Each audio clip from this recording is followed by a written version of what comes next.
예, 앞에 하던 얘기를 계속 하겠습니다. 자, 그래서 아까 앞에서 했던 얘기는 집을 찾기 위해서는 부동산 에이전트, 모기지 오피서, 그리고 어토니가 꼭 하나의 세트예요. 한 사람도 빠지면은 일이 되지 않는다. 이렇게 보시면 되겠고요.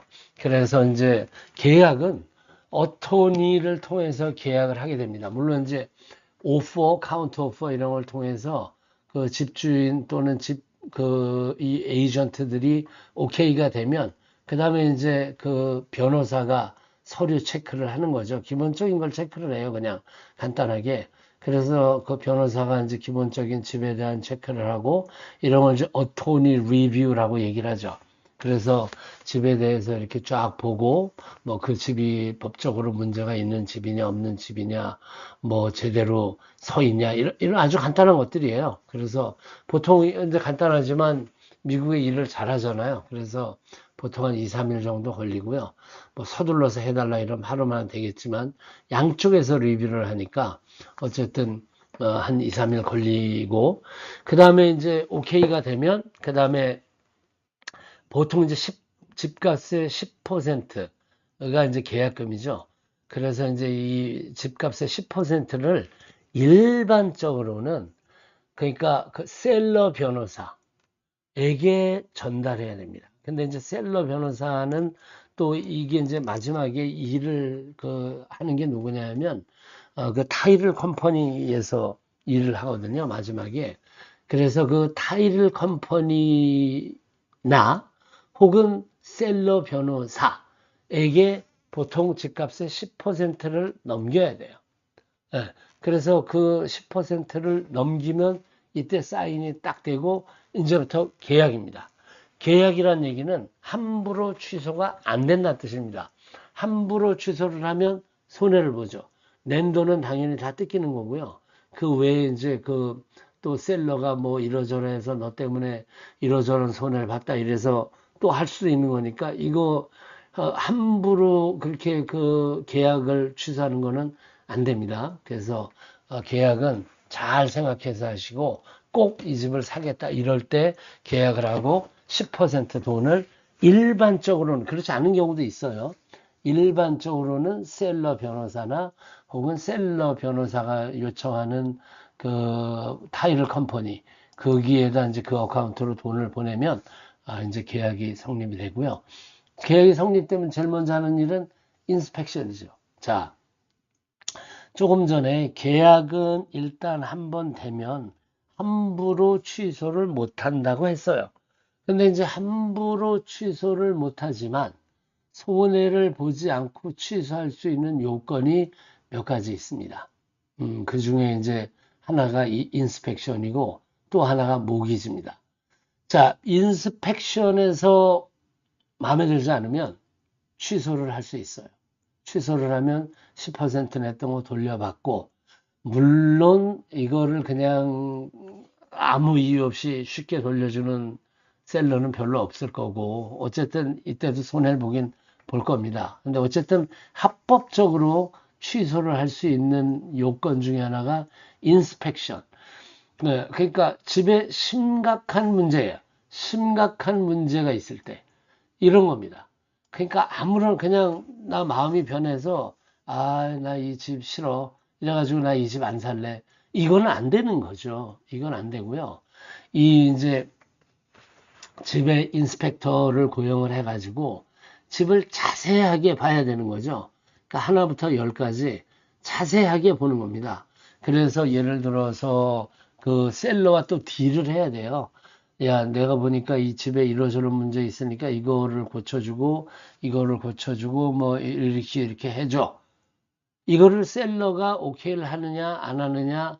근데 이제 보통은 이제 여기서 합의를 하죠. 근데 이걸 만약에 셀러가 안 해줬다. 그래서 난 그럼 못하겠다. 이거는 안 되는 거고요. 그러면 말이 안 되는 거죠. 그렇게 쉽게 해지가 해약이 될 수 있으면 말이 안 되는 거고. 자, 구조적인 문제가 있을 때, 이 집이 심각하게 문제가 있어요. 당장 자빠져. 아니면 이게 갑자기 옆에 개울이 생겨가지고 집이 넘쳤어요. 이런 뭔가 심각한 집에 구조적인 문제가 있어요. 이럴 때는 캔슬을 할 수 있다는 거죠. 이런 경우가 아니라면 캔슬을 해서는 안 됩니다. 그 다음에 이제 그 다음 거는 이제 모기지에 대한 얘기니까 자 일단 그래서 인스펙션은 집을 살펴보고요. 그래서 집주인하고 보통은 딜을 해서 서로 합의를 하게 됩니다.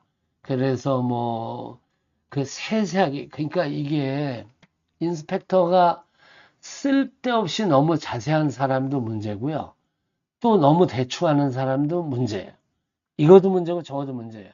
그러니까 집을 사겠다는 사람은 집을 사겠다는 마음으로 인스펙션을 가야 되고 그거를 괜히 그 너무 쓸데없이 시시콜콜 뭐 예를 들면 여기 곰팡이 좀 쓸었는데 그것 때문에 뭐 문제라는 이런 사람을 만나 그것도 골치 아픈 일. 그럼 집 못 삽니다.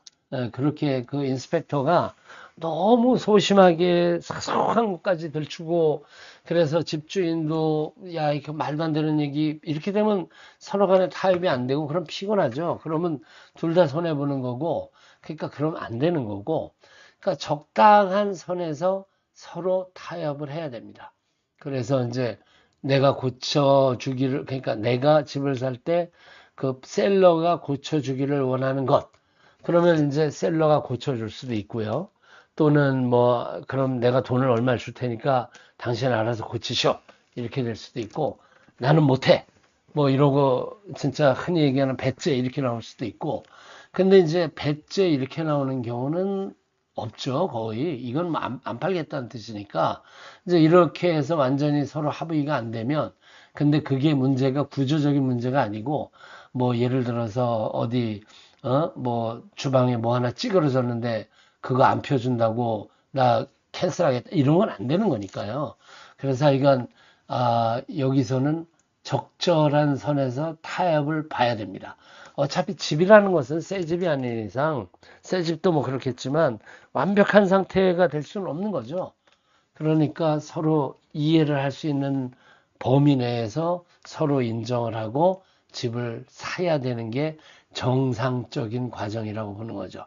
자, 하여간 중요한 것은 이겁니다. 셀러와 딜을 해서 최종 합의에 도달해야 된다. 그래서 이제 보통은 셀러가 뭐 돈으로 또는 그 수리해 주는 걸로 또는 고쳐 주는 걸로 이런 식으로 그 타협이 됩니다.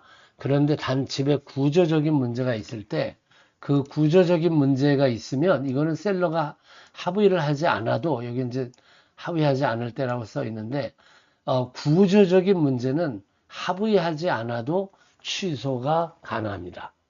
일방적인 취소 가능한 거죠. 반드시 구조적인 문제여야 됩니다. 그렇지 않고 이제 단순한 문제들 갖고 나 이런 거 못 사. 이러면 이제 손해를 보게 되는 거죠. 그렇게 되게 돼 있습니다.